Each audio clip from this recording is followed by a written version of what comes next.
I just think it's great. We are celebrating Bruce McLaren, and more importantly, McLaren Racing, 60 years of. We've got the head, the CEO of McLaren Racing, Zak Brown, and not only does he run the Formula One and the IndyCar team, he races. He is a born racer, and I think that shows the respect, the legacy, and just the sheer chutzpah of a man who is in a very tough position as the head of those teams I've just mentioned, especially in the cauldron of Formula One currently. They'll be here in Las Vegas next week. He's brought his Formula One drivers with him in Lando Norris. He's also got his IndyCar drivers here in Pato O'Ward.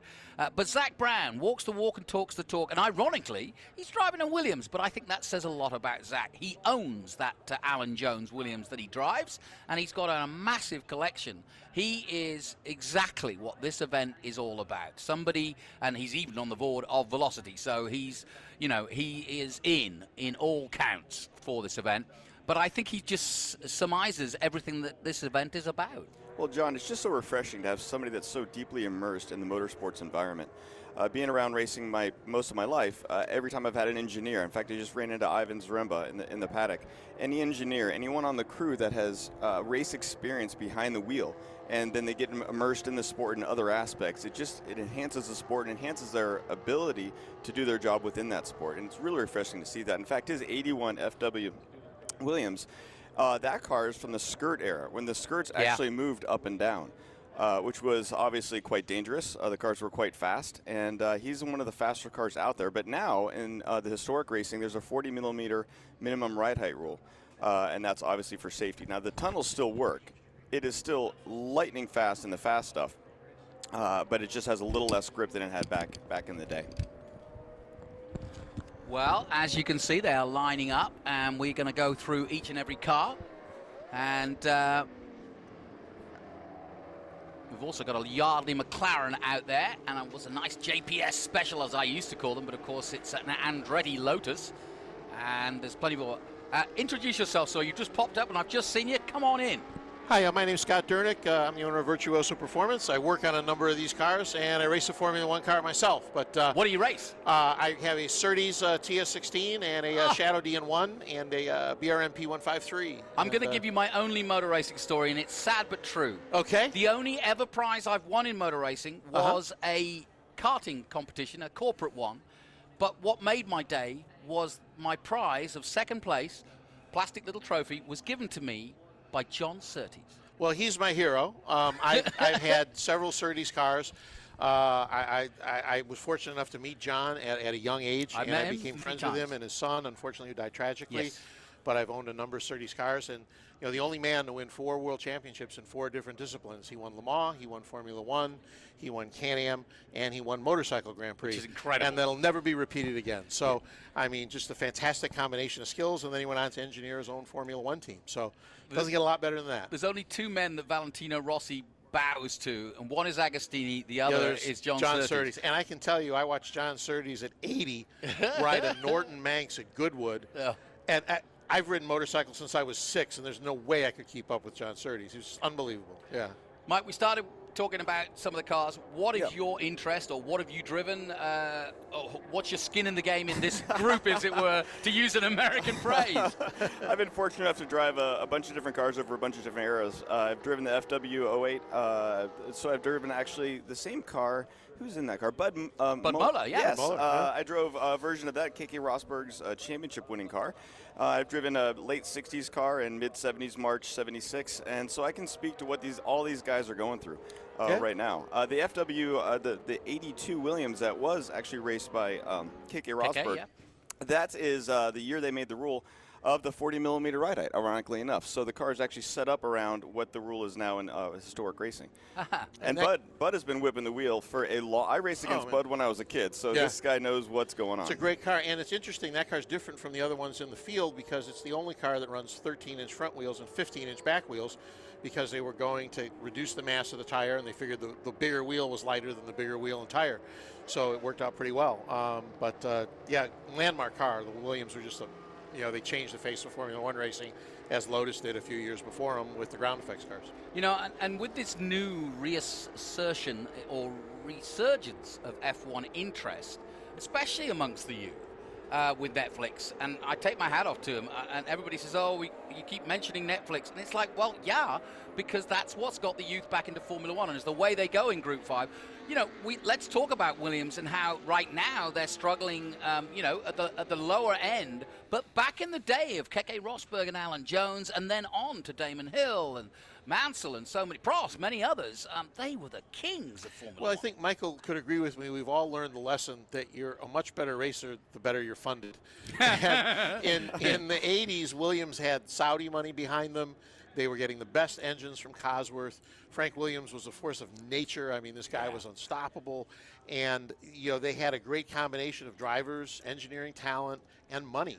And now, unfortunately, they're, you know, they don't. I would speculate McLaren spends more money on catering than Williams has for a team budget. So it's really hard to make that work, you know, and it's just a simple reality. Well, there was that era where Williams had, like you said, had the drive from within, had the engineering prowess, and the drivers that could get the job done. I mean, they were an engineering marvel, I would say, from the Keke Rosberg era all the way up into the 2000s. Absolutely. Yeah, I mean, Williams was the first with active suspension. You know, they're the first to make it work anyway. Now, they did have a little bit of help from a guy named Ayrton Senna. That helped a little bit. But, you know, they got active suspension working good enough that it got outlawed. That's the sign when you're a really good engineer. When your technology gets outlawed, you're the man. Now, the race is underway, and the car leading it is Bud Moeller. And, whoa, big lock-up from the 28. But that Keke Rosberg 1982 Formula One won the Drivers' Championship and was raced 3 events that year. Canadian Grand Prix, retired with a gearbox, German Grand Prix 3rd, and Austrian Grand Prix 2nd. That's the car that's out there right now. Yeah, now it's interesting. The car that's behind Bud Moeller is much older technology. It's a Penske, but actually the Penske was a modified March. And in the spectrum of things, if a Williams is the Neiman Marcus of Formula One cars, March is more the JCPenney Target of Formula One cars. I have one, I can say that. I love them. They're lovely workmanlike cars, but the engineering was nowhere near the Williams. Yeah. The American influence on Formula One has always been scant, if that's the right word, certainly from a driver's point of view, bar Mario Andretti. We did get Scott Speed, we've now got Logan Sargent, but the impact's not been there over the years. And likewise, the manufacturers, Shadow, Penske, why didn't Roger make it he's made it in everything else and still is. Why didn't he make it in Formula One? It's really simple. He had stronger economic motivations racing in Indianapolis and managing his empire and racing locally.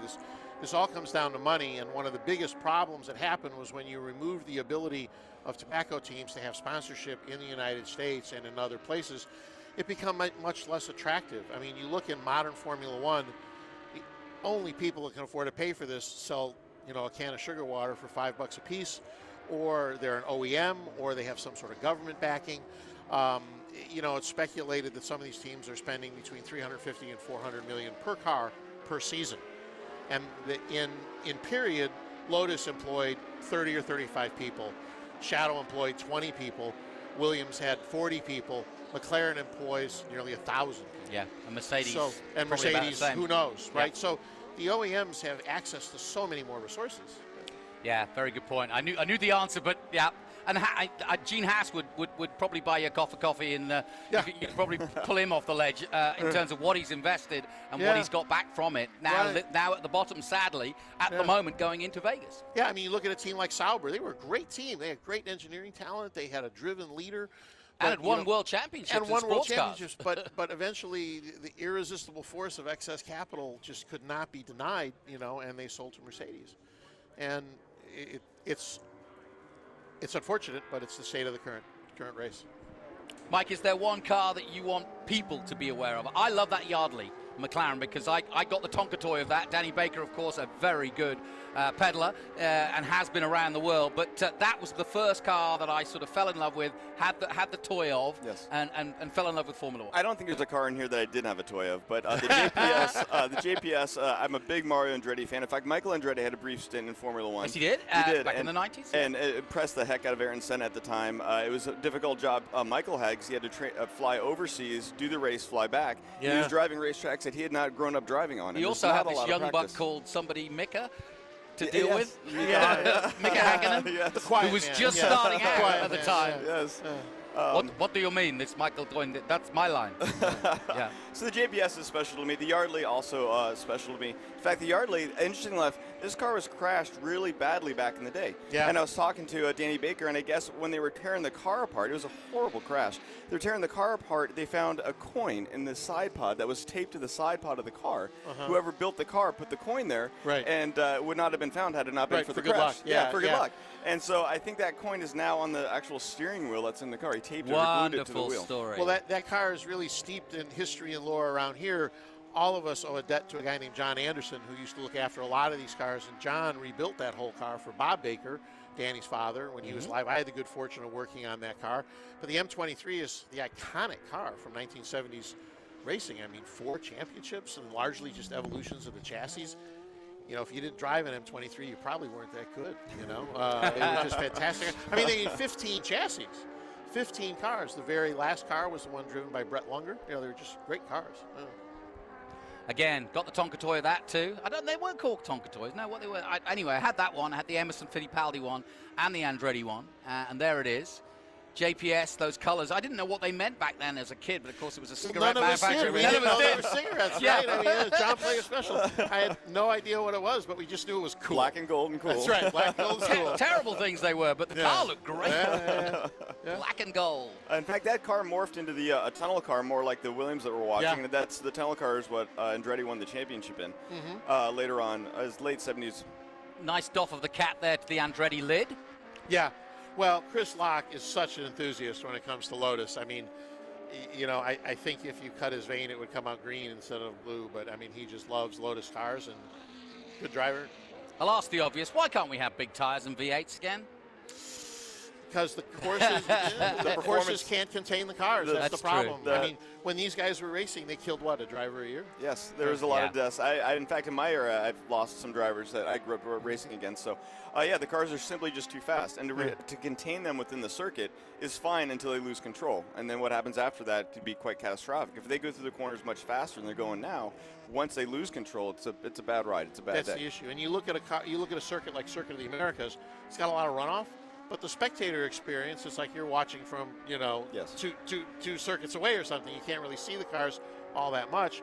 And some of the thrill of the spectator's experience is seeing the cars drift out close to the walls, and that happened. And when it's just a white stripe on the line, people don't find it that interesting. And you're constantly balancing safety and entertainment. I race a Can-Am car, which is the dumbest race car in the world. Of course. And 2 thumbs up, by the way. Yeah, they're just so dumb. And but they're entertaining as hell. You know, they sound like an angry Tyrannosaurus Rex, and they're impossible to drive. As intended. And I love it. Yeah. Let's talk about this, because this is another special car. Chris fabulous. McAllister, one of the greats. Yeah. That's absolutely, you know, flat 12-cylinder, first with the transverse gearbox. What can you say? I mean, another, you know, landmark car, technological marvel.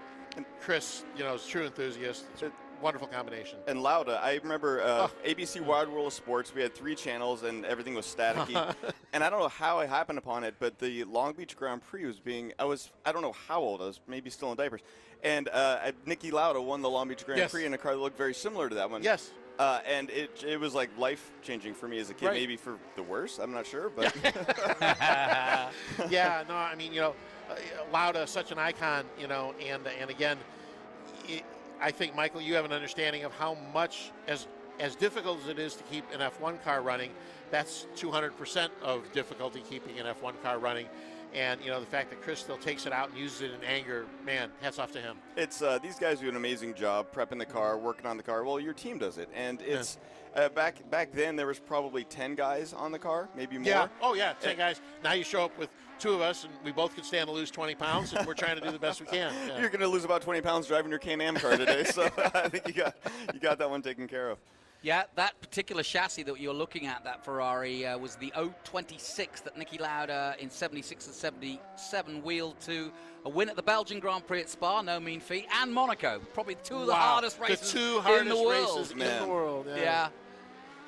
Well, but let me ask you a question for both of you. You've driven these cars, and I always think, you have to be a competent racing driver first off, end of story. But when you're out there, are you sort of channeling your inner wannabe, Nicky Lauda, or are you given a new respect for what they were achieving with the equipment they are achieving, because you've all driven modern cars well, or is it just, I don't know. Tell me what goes through as you drive these cars. I think a little bit of both of the topics you touched on. I mean, it's an incredible honor to get in a car like that, whether it's I got to drive a Mario Andretti car, and Mario Andretti was my dad's biggest idol or hero growing up as a kid, and that I had goosebumps just getting in the car. So you definitely have that experience, but then once you're out there driving, you realize television never does justice. Yeah, exactly. And you're literally trying not to kill yourself. Like, I mean, the car is so it's so fast. Like when you watch movies and it looks like they speed the movies up to make it exciting, that's what it feels like from the cockpit of the Formula One car. Everything's sped that's up. what I was wondering. Yeah, it's almost it almost feels artificial. Yes. How quickly the corner comes rushing up, and the other reality is we have much better engines, much better tires. Our cars are safer just because they're so inspected. Realize these guys were racing every weekend. Yeah. Our cars, man, in between races, they get 60, 70 hours of inspection and fettling and fixing the leaks. These guys, the race ended on Sunday. They were at the next venue Thursday. Yeah.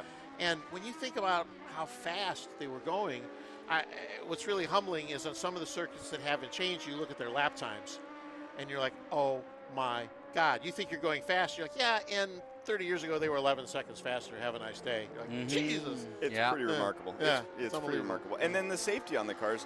A lot of these cars, your feet are in front of not just the front axle, like on the Williams, the 82 and 81 Williams, your feet are literally equal with the front of the tire. So, yeah, I mean, I had the good fortune of driving. I had an M14 McLaren that I drove at the Goodwood Festival of Speed. Amazing. And Sebastian Vettel was there, and he drove one of the cars, and there's that lot at the top of the hill where you all stand. Well, he walks up to the car, and I'm still sitting, and he said, where's the fuel? And I said, well, it's right here, and it's right here, and it's over my knees. And he said, you're stupid. Yeah. We're looking at this March with the famous colors. Vito Brambilla, one of the drivers of this one, and in fact drove it in, 1976? Yep, and that's Steve Romack driving that car, I think. Yeah, great driver. He's a lot further down in the order than I would expect. I suspect he's having a trouble with the car, wouldn't you think? Yeah, Steve Romack is is fast. He's super fast. He's got a field nerd lid on, I think. He raced Atlantic back when I was a kid, and he did very well. I think he raced actually for a shop here at Sonoma Links. Yeah. At one point, he's extremely talented. Maybe he's just out there having a good time and waiting for I've tomorrow. had the misfortune of racing my march against him, and he waves as he goes by. It's very kind. Okay? Let's look at the downside. Parts, maintaining. What is the tough part of this game? Paying for it. Yeah, that's it. Yeah, you can. I mean, Richardson and Cosworth cooperate to make engines. The fiberglass stuff is well understood. There's great vendors right here in Sonoma that make parts. Again, I say this because I have a March. They made a lot of Marches, so there's a lot of parts around for those. We face a challenge, I think, with wheels are a problem, getting good wheels, and now we're facing a tire supply problem because one of the major tire suppliers was bought out. So we're all kind of wondering and holding our breath about next year. But really, I think, Michael, you'd agree the biggest problem is getting good guys to work on the car. Great the guys who have the knowledge in their heads, they're aging out, and it's a real problem because young folks don't want to do this for a living. So it's really tough. That's the big. We're going to run out of that before anything else, I think. Well, I think it's like any other business. The product really speaks volumes for the people that provide that product. Yep. And you have to have great guys to have these incredible machines at these speeds going on a racetrack that was not even designed for a Formula One car. That's right. When they built these cars, they figured after one season they were throwing it away and getting another one. If you would have told them that, 40 years later there's going to be successful American, executives driving around as fast as you guys did, you guys are crazy. No way. Well, let's just enjoy this final lap in this Bud Moeller wheels. Bud Moeller has handily led this race, man. I did not expect that outcome. Did you? I thought Bud's a great driver, but I thought Romack drives here so often. He's so good. They're both great drivers, and Bud does have a little advantage with the tunnels on the car. A big advantage. But this track negates part of that because it's kind of bumpy, and with the lower grip surface that we have here, it's hard to really take advantage of the tunnel. So I thought it was going to be a great battle between him and Romack. Well, the guy who's actually wheeling a car, who we're not talking about, Martin Lauber, running behind all that time. Martin Lauber. I have a March like that, and I'm telling you, those wings are largely decorative. Yeah, I mean, they are nothing like the Williams. Lauber's got a and huge Lauber is history, driving the wheels off that March to stay with Bud. And, Bud, as you noticed, smooth pace. Didn't even like he was working hard, you know.